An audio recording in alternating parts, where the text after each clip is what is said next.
Mark knew who to choose. It wasn't even really a question.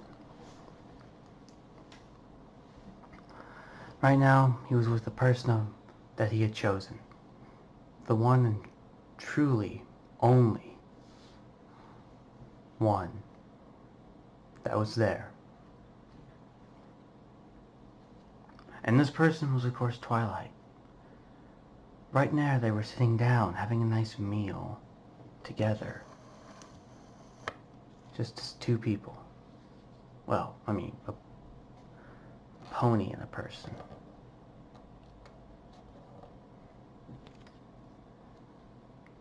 Both of them stared at each other, smiling, enjoying a nice meal.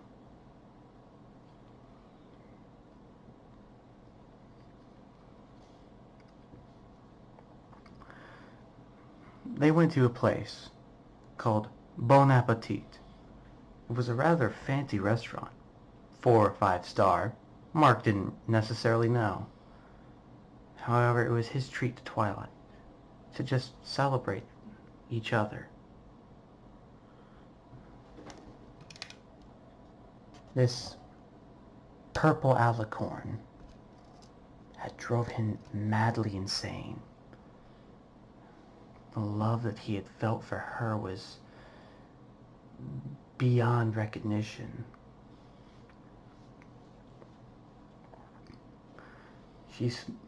She smiled at him and he smiled back at her. As they both talked and chatted, here's what ended up happening.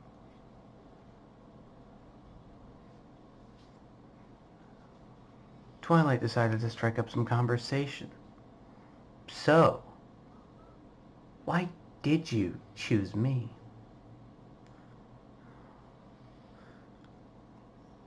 Mark, not really fazed by the questioning, decided to answer honestly. I chose you because you were the love of my life, the one I hold dearest to, the one who my heart beats for.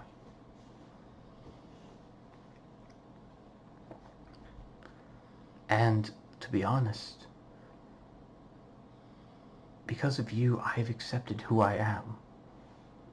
I finally asserted that I am not a freak of nature, that I am different, but as a good thing. You are one of the most beautiful creatures I've ever seen. You are the most beautiful mare I have ever seen, and never had the pleasure of experiencing such a nice and pleasant conversation with, a pleasant life with. Your beauty is vast and wide. And might I tell you, your purple coat reminds me of a field set with velvet flowers. It's alluring, and its beauty dances in my mind. He leaned closer. That sparkle that you get in your eyes drives me wild and crazy. It's such a wonderful presence to be around, he said, smiling wider. And to this, Twilight blushed furiously and looked away shyly. However, Mark persisted. He had reached out with one hand, taking his finger and putting it underneath her chin, making her look right into his eyes. Their orbs connected as butterflies swarmed around them. His stomach was dancing, so was hers. Their hearts were swimming at a rapid pace. Their minds were lost. Their eyes were lost for each other. He cradled her head with his hand, pulling her closer. Soon their lips interlocked into a passionate kiss. It lasted for 3 seconds before he pulled away, smiling at her. Twi, I love you with all of my heart. My deepest desire is to spend the rest of my life, if not an eternity, with you. I would end my life for you, for you are the reason I live.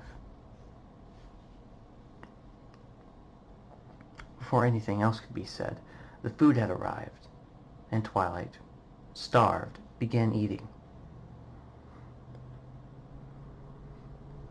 Mark had also begun eating, however yet on a slower pace. She then said, "Excuse me, I need to use the restroom."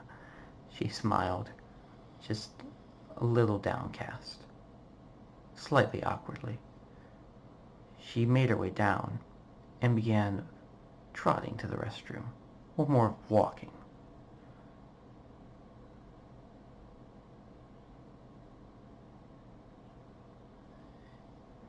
Mark glanced at her flank and looked away, and then looked back again as she was making her way. He couldn't help but stare. He shook his head and went back to eating his food.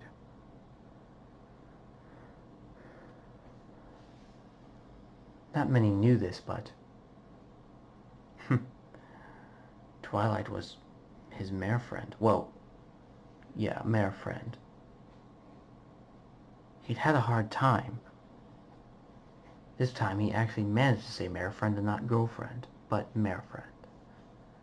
And him, being the boyfriend or cult friend in this matter, smiled. He couldn't help but every now and then he would catch himself staring at her behind, and would have to shake his mind to get away from the lustful thoughts that were driving him crazy. The night had came to an end, as both of the participants of this lovely evening had walked out of the restaurant, and had began making their way back home. Twilight blushed. She liked that he was taller than her. It was rather,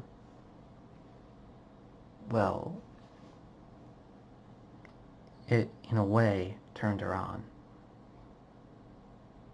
and excited her. And she also thought it made him seem more handsome.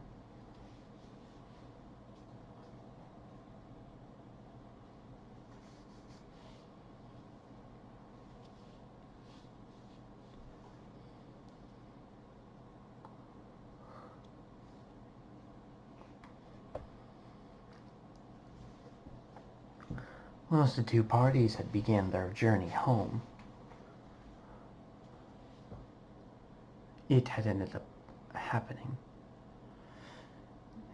They had stared at the moonlight together near a pond. They had walked around. He would lean down and pick a rose or a flower of any type and put it in her hair, in her mane. She would blush.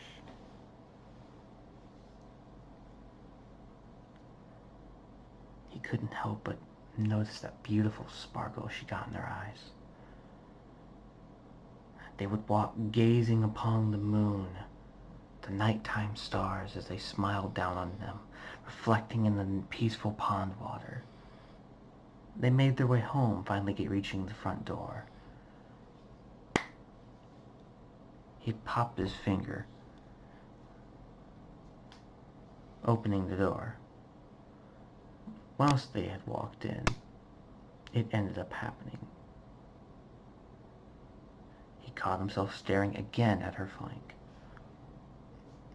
But out of the corner of Twilight's eye, she caught him, and she got a smile, a soft one at that. Spike would no doubt be asleep in his usual spot downstairs, She trotted up. Before she could, however, Mark had went over, grabbed her in his arms, and brought her upstairs, laid her in her bed, and then smiled, saying, "I'll be downstairs, Twilight," sleeping on the couch. This had been a natural occurrence. The bed would fit them, but Mark wanted Twilight to have her privacy and comfort on the bed, to have room.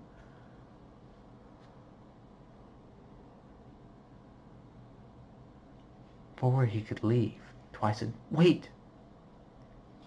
He looked over and said, "Yes?" "Mark, just stay outside the room and I'll tell you when you can come in." "Okay?" "Oh, okay, is whatever you say, Twi." He'd waited outside the door, wondering what's gotten into Twi. They had such a nice evening. After their dinner, he had kissed her. They'd walked by the pond, gazed at the stars, and went inside. He put flowers in her hair. He then heard, "Okay, you can come in." He was very confused. He opened the door. His jaw drops. His heart speeds up.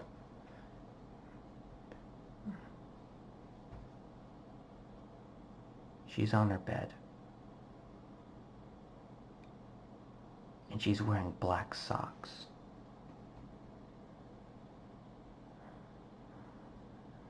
And also in a position which makes her look more alluring and attractive.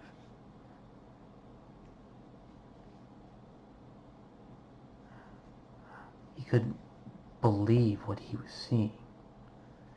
He couldn't even think of what to think. His mind was lost in an endless current. It was just so...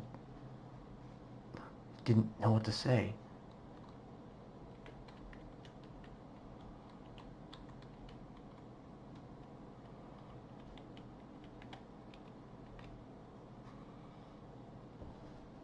All he could do was stare.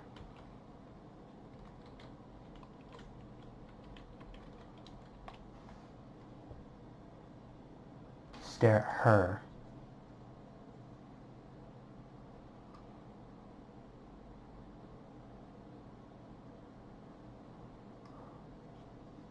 He shook his eyes, and now he realized he was tired.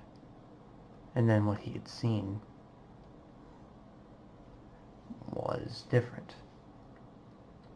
Is that Twi was actually wearing purple socks, where her hooves were sticking out still,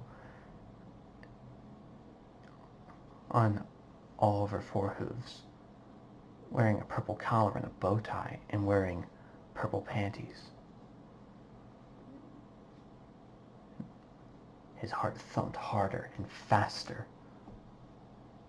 She then said, "You know, you saved my brother and thought that would go unrewarded. Why don't you get in here?" The collar of her shirt was enveloped in a purple aura as he was yanked in and the door was closed and locked.